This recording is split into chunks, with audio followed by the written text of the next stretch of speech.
السلام علیکم۔ یہ ایک سوال آیا ہوا ہے کہ آپ 2 کی 29 اور 79 کی یعنی 79 کی 27 سے 33 اس کو سمجھا دیں۔ تو آئیے آج انہی آیتوں کو سمجھ لیتے ہیں۔ اس وقت میرے پاس حافظ نظر احمد والا ترجمہ ہے، پہلے میں ان کا ترجمہ بتا دوں گا، پھر جو میری فہم اس سے واضح کروں گا، اور آخر میں کس طرح یہ آیت قابل اتباع ہے اس کی بھی وضاحت کر دوں گا۔ تو پہلے آ جائیے سورہ بقرہ اور اس کی آیت نمبر 29 یعنی 2 کی 29۔ وہی ہے جس نے تمہارے لیے پیدا کیا جو زمین میں ہے سب کا سب، پھر اس نے آسمان کی طرف قصد کیا، پھر ان کو ٹھیک بنا دیا 7 آسمان، اور وہ ہر چیز کو جاننے والا ہے۔ یہاں جو سوال پیدا ہوتا ہے اس روایتی ترجمے سے وہ یہ ہے کہ اللہ نے اگر جو کچھ زمین میں ہے سب کا سب انسان کے لیے پیدا کیا ہے اور پھر اس کے بعد آسمان کی طرف رخ کیا تو اس کو 7 آسمان بنا دیا اور وہ ہر چیز کو جاننے والا ہے۔ کیا واقعی یہ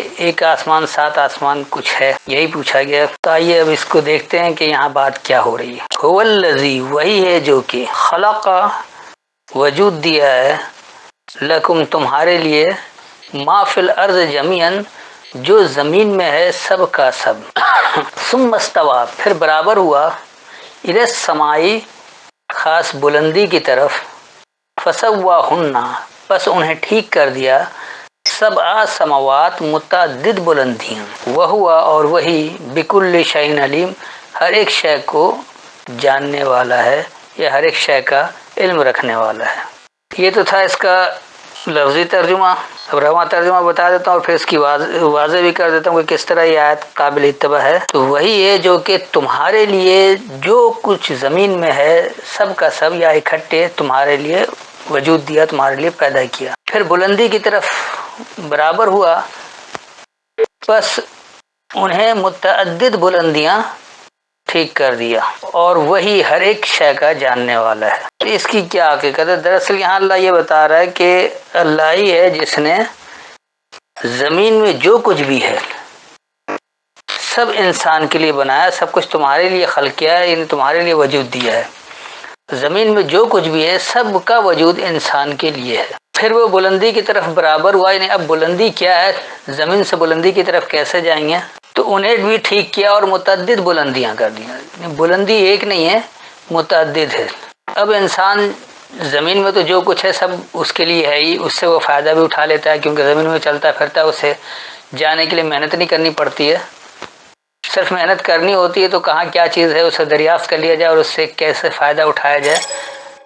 مثال کے طور پر پیٹرولیم مصنوعات ہے، اسی طرح ہیرے جواہرات ہیں، معدنیات ہیں، اور بہت کچھ ہے، گیسز ہیں، یورینیم ہے۔ تو یہ جو کچھ بھی زمین میں ہے وہ سب کچھ اللہ نے انسان کے لیے ہی بنایا ہے، انسان کے لیے وجود میں دیا ہے۔ ہاں اب جب وہ کہہ رہا ہے کہ بلندی کی طرف برابر ہوتا ہے، اس زمینی تمام دولت ہونے کے باوجود بھی، سب کچھ ہونے کے باوجود بھی انسان اوپر جانا چاہتا ہے، تو بلندی کی طرف وہ برابر ہوا اور انہیں متعدد بلندیاں ٹھیک کر دیا۔ اب یہ بلندی کی طرف دیکھیں، کوئی چاند کی طرف جا رہا ہے، کوئی مزید آگے سیاروں کی طرف جا رہا ہے، یہ کوششیں کر رہے تو بلندی کی طرف جا رہے ہیں، اور یقینی سی بات ہے کہ یہ ایک بلندی نہیں ہے، متعدد ہے۔ سبا کہتے ہیں متعدد کو، 7 کوئی نہیں کہا جاتا، یہ متعدد کے لیے بولا جاتا ہے۔ تو متعدد بلندیاں ہیں اور اللہ نے ان سب کو ٹھیک کیا ہوا ہے، رکھا ہوا ہے۔ اب انسان اس کی پہچان حاصل کرے، اس کا علم حاصل کرے اور اس سے فائدہ اٹھا سکتا ہے۔ اس لیے اللہ کہہ رہا ہے کہ وہی ہر ایک شے کا جاننے والا یا ہر ایک شے کا علم رکھنے والا ہے۔ تو جو کچھ بھی ہے زمین میں بھی اور اوپر بلندی میں بھی، وہ سب کا علم اللہ ہی کے پاس ہے۔ جتنا زیادہ آپ اللہ کے احکامات کی پابندی اختیار کریں گے، اللہ کے احکامات کو سمجھ کر عمل کریں گے، اتنا ہی آپ اللہ کے نعمت سے فائدہ اٹھا سکیں گے، جو اللہ نے نعمتیں ہمارے لیے دے رکھی ہیں، جو کچھ ہمارے لیے وجود دیا ہے، بخشا ہے۔ اب دوسری جگہ جو سورہ نازعات کی آیت نمبر 27 سے 33 تک پوچھا ہے، یعنی 79 کی 27 سے 33۔ آئیے اس کو بھی دیکھ لیتے کہ یہاں کیا بات ہو رہی ہے۔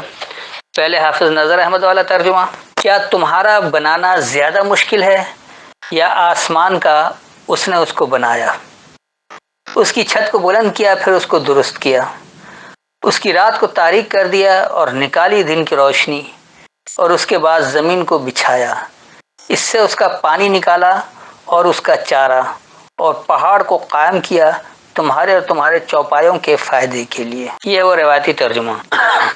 اب یہاں سے یہ پتہ ہی نہیں لگتا ہے کہ کیا بات ہو رہی ہے، کیا واقعی اللہ یہ پوچھ رہا ہے کہ تمہارا بنانا زیادہ مشکل ہے یا آسمان کا؟ پھر اس کے چھت کو بلند بھی کیا، درست بھی کیا، رات کو تاریک کر دیا اور دن میں اس سے روشنی نکالی۔ تو دن کی روشنی سے رات کی تاریکی بھی نکالی جا سکتی ہے، وہ ایک الگ مسئلہ ہے۔ اس کے بعد کہہ رہے کہ زمین کو بچھایا اور پھر اس کا پانی نکالا اور اس سے چارہ نکالا اور پہاڑ کو قائم کیا اور چوپایوں کے فائدے کے لیے، تمہارے اور چوپایوں کے فائدے کے لیے ساری چیزیں ہیں۔ تو نہ صرف اس میں انسان بلکہ چوپائے بھی فائدہ اٹھا رہے ہیں۔ تو اس سے ہدایت کا کیا تعلق ہے؟ آئیے اس کو سمجھتے ہیں۔ انتم، کیا تم ہو، اشد، زیادہ سخت، زیادہ شدید، خلقاً، ایک وجود دینے میں، ام السماء، یا خاص بلندی، بناہا، اس کو بنایا ہے، رفع، بلند کیا، سم کہا، اس کی بلندی، اصل میں رفع اس رفت کو کہا جاتا ہے، یعنی برتری والی بلندی، اور سم کہا ویسے بلندی کی بات ہے۔ پھر فسواہا، پس اسے ٹھیک کیا، واغتشا، اور اندھیرا کر دیا، لیلہا، اس کی تاریکی، واخرج ضحاہا، اور نکالا اس سے اس کا واضح ہونا، والارض، اور زمین، بعد ذالک، اسی کے بعد، دہا، اس کو بچھایا۔ اور اگر یہاں کیونکہ انسانی کردار کی بات ہو رہی ہے تو یہ عرض اصل میں پستی کو لے لیں، اور خاص پستی، اسی کے بعد اس کو بچھایا۔ اخرجا منہا، نکالا اس سے، ماہا، اس کی کتاب، ومراہا، اور اس کی نگہبانی، والجبال ارساہا، اور مضبوط جمے ہوئے اس کو بھیجا، ارساہا، ارسا سے، ارسال سے، تو اسے بھیجا، متاع لکم، نظریہ ہے تمہارے لیے، ولانعامکم، اور تمہاری نعمتوں کے لیے۔ تو یہ تھا اس کا لفظی ترجمہ۔ آئیے اس کا رواں ترجمہ کر دیں، پھر اسے سمجھاتے ہیں کہ کس طرح یہ آج قابل ہدایت ہے۔ کیا تمہارا وجود میں آنا زیادہ سخت ہے یا خاص بلندی اسے بنایا؟ تو اسے بلند کرنے والی اعلیٰ برتری، بس اسے ٹھیک کیا اور اس کی تاریکی کو اندھیرا کیا اور اس سے اس کا واضح ہونا نکالا، اور پست کے بعد وہی اسے بچھایا، اس سے اس کی کتاب اور نگہبانی نکالا، اور بلند و مضبوط جمے ہوئے اس کو بھیجا، تمہارے لیے اور تمہاری نعمتوں کے لیے ایک نظریہ ہے۔ یہ تھا اس کا رواں ترجمہ۔ اب دیکھیے یہاں ہدایت کس طرح سے مل رہی ہے۔ اللہ یہ کہہ رہا ہے کہ کیا تمہیں وجود میں دینا زیادہ سخت ہے یا بلندیوں کو؟ یہ جو بلندی کی کیفیت ہے، کتنے مدارج طے کر کے بلندی آتی ہے، کتنی محنت سے بلندی حاصل ہوتی ہے، یا بیٹھے بیٹھائے بلندی حاصل ہو جاتی ہے، کس طرح سے کیا کچھ ہوتا ہے۔ تو انسان کا پیدا کرنا یہ تو ایک پروسیس بنا دیا اللہ نے، شروع کیا اور پھر اس کو ویسے ہی جاری کر دیا، اور وہ قیامت تک جاری رہے گا۔ لیکن یہ بلندی جو ہے، کیونکہ اس میں اتار چڑھاؤ آتا رہے گا، کبھی بلندی کبھی پستی، انسانی کردار کے لحاظ سے، تو یہ جو بلندی بنایا ہے، اس کو جو بنایا ہے یہ زیادہ سخت ہے، کیونکہ اس میں مسلسل اتار چڑھاؤ، اور دنیا کے ہر خطے میں مختلف، ہر انسان کی الگ سوچ، ہر انسان کے لحاظ سے الگ الگ۔ اس کے بعد اللہ کہہ رہا ہے کہ اس کی رفت ہے اس کے بلندی سے، بس اس کو ٹھیک کیا ہے۔ یعنی انسان اپنے کردار کو جس قدر بلند کرتا ہے، جتنا اعلیٰ وہ برتر بناتا ہے، اتنی ہی اس کی بلندی اور پس وہ اور مزید ٹھیک ہو رہا ہوتا ہے۔ اور تاریکی جب وہ اندھیرا کر دیتی ہے، اسے غتش کہا جاتا ہے اندھیرا کر دینے کو، یہ جو خوب اندھیرا کر دیتا ہے، لیلہا، اس کی تاریکی، یعنی انسان جب اللہ کے احکامات سے دور ہوتا ہے، رد گردانی کرتا ہے، رد کر دیتا ہے اللہ کے احکامات کو اور اپنے خواہشات کے پیچھے چل رہا ہوتا ہے، تو وہ تاریکی جو ہے وہ اسے اندھیرے کی طرف لے جاتی ہے۔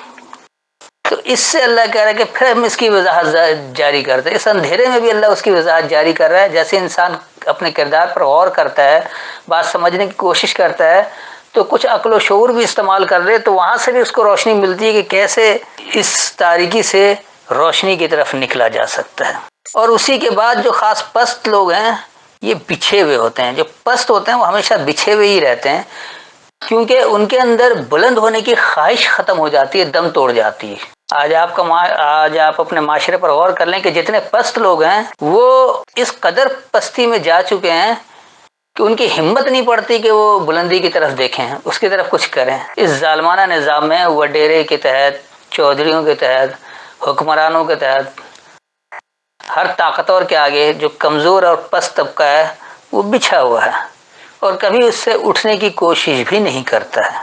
تو یہ جو خاص پست ہے، اسی کے بعد جب اللہ کے احکامات کی گردانی کرتے ہیں، اس سے اندھیرے تاریکی میں چلے جاتے ہیں، تو ایسے پست لوگ وہ پھر بچھے ہی رہتے ہیں۔ تو اللہ کہہ رہے اس بچھنے سے بھی نکلنے کا پھر اس نے طریقہ بتایا کہ نکالا اس سے اس کی کتاب۔ اب جیسے ہی وہ اپنی کتاب کی طرف غور کرتا ہے کہ اللہ نے کیا ہدایت دے رکھی ہے، تو وہ اس تاریکی، اس پستی سے بھی نکل جاتا ہے جو مسلسل بچھا رہتا ہے۔ اب وہ سوال کرنا شروع ہوتا ہے، وہ سر اٹھانا شروع کرتا ہے، بات سمجھتا ہے کہ ہمارے ساتھ ظلم ہو رہا ہے، ظلم کے خلاف بولنے کی آواز نکلنی شروع ہو جاتی ہے، وہ مراحہ، اور اس کی نگہبانی بھی ہوتی ہے۔ تو جب وہ کتاب سے سمجھتا ہے، اس سے نکلتا باہر ہے، تو اس سے اس کی نگہبانی بھی ہوتی ہے۔ اس کے بعد والجبال ارسا، اور جو خاص مضبوط جمے ہوئے ہیں اس کو بھیجا۔ تو اس کتاب کے ذریعے بلند جم جانا، مضبوط اور بلند ہو کر جم جانا، اس میں بھیجا گیا کہ جب آپ اس کے طریقہ کار کے مطابق عمل کرتے ہیں تو مضبوط جمے ہوئے بن جاتے ہیں، جوال بن جاتے ہیں، اس جو ارسال کیے گئے طریقہ کار پر عمل کرنے سے۔ اور ایسا کیوں ہوتا ہے کہ یہ ایک نظریہ ہے تمہارے لیے، یعنی تمہاری نعمتوں کے لیے۔ تو نظریہ انسان اگر اپناتا ہے تو نعمتوں سے بھی وہ فوائد اٹھا لیتا ہے، اور اگر وہ نظریے کو نہیں اپناتا ہے تو نعمتیں موجود رہتے ہوئے بھی وہ اس کا فائدہ نہیں اٹھا سکتا۔ تو یہ تھی اس کی وضاحت، میرے خیال میں واضح ہو گیا ہوگا۔ پھر بھی کوئی تشنگی ہو، سوال ہو تو بعد میں کر سکتے ہیں۔ السلام علیکم۔